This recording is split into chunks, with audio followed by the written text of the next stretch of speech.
You're a GUDGER. GUDGER? Yes. Miss Sarah apparently went blind a year before this interview was taken. I mean, there's nothing written to describe her, but that pretty much says it all, you know. This, her mouth. Yeah, the set of mouth. When they did these, are these like, did they ask them some questions? Or did they just, Each one is a talk? response to the question, but there was a set of subjects on a list that they would ask the ex-slaves about. Okay.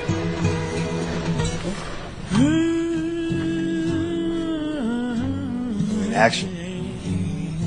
Sarah GUDGER, Slave Narratives, Volume 11, North Carolina. I sure has had a hard life. Just work and work. I never know nothing but work. I never knows what it was to rest. I just work all the time, from morning till late at night. Work in the field, chop wood, hold comb.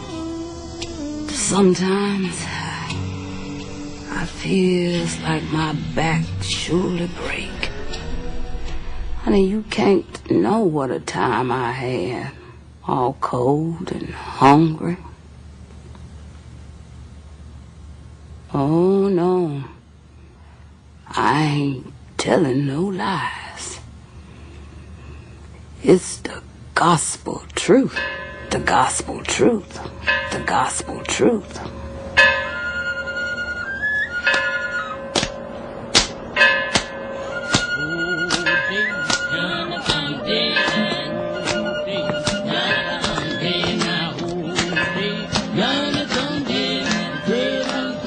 Bells and horns, bell for this, horn for that. All we knowed was go and come by the bells and the horns. Old ram horn blow to send us all to the field. We all line up, about 75 field niggas, and go by the tool shed and get our hoes, or maybe go hitch up the mule to the plows. On most plantations, slaves worked from sunrise till sundown 6 days a week. Some worked into the night and on Sunday too. The overwhelming majority toiled in the fields, growing crops like tobacco, rice, sugarcane, and cotton. For every field hand, 10 acres of cotton were produced. Cotton became the United States' greatest export, making plantation owners, the South, and America rich. Everyone but the slaves profited from it.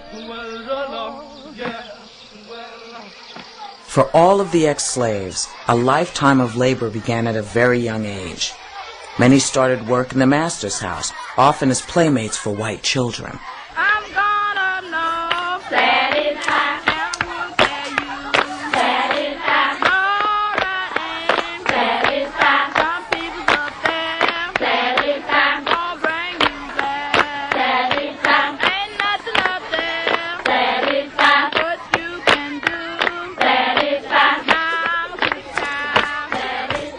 We be playing in the barn, and Jimmy always say to me, "Come on, nigga, let's ride around the farm."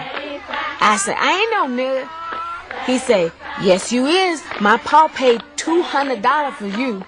He bought you for to play with me." I have about 85 years of good memory to call on. I'm 90, and so I'm not counting my first 5 years of life. My earliest recollection is the day my old boss presented me to his son, Joe, as his property. I was about 5 years old, and my new master was only 2. No, sir, I never went into books. I used to handle a big dictionary 3 times a day, but it was only to put it on a chair so my young master could sit up higher at the table.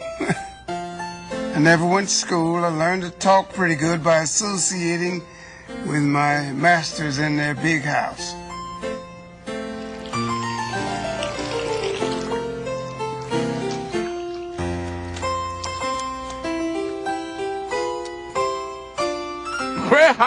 Well, my master and all the other big white folks, they raised peafowls.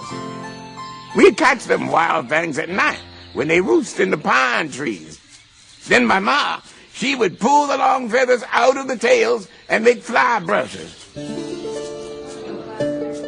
In them days, the dining room was big and had the windows open all the summer long. Quick as a mess of victuals come on the table, my ma fetched me in, and I'd get put up in a swing over the table to fan the flies and gnats off the mistress's food. Well, they had to show me just how to hold the brush, because them feathers were so long. If you didn't mind your business, the ends of them feathers would splash in the gravy, and the mistress's table be all splattered up.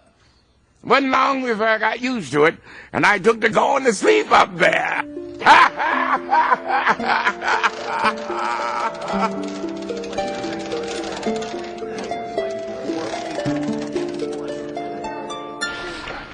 Let me see a picture one more time. Let me see a picture.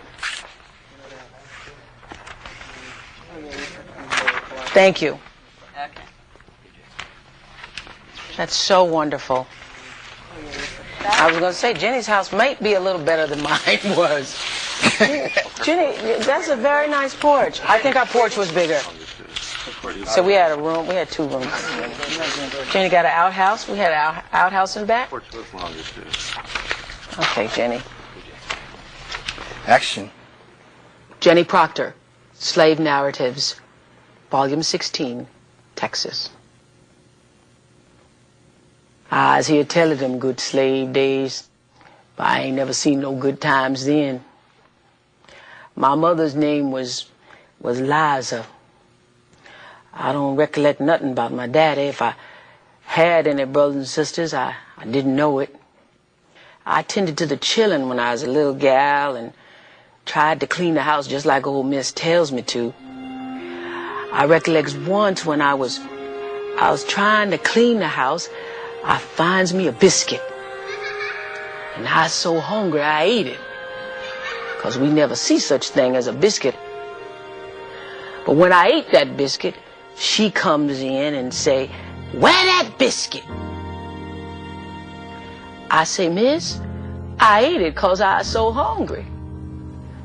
Then she grabbed that broom and started beating me over the head with it and calling me low down nigger, and I guess I just clean lost my head, 'cause I know better.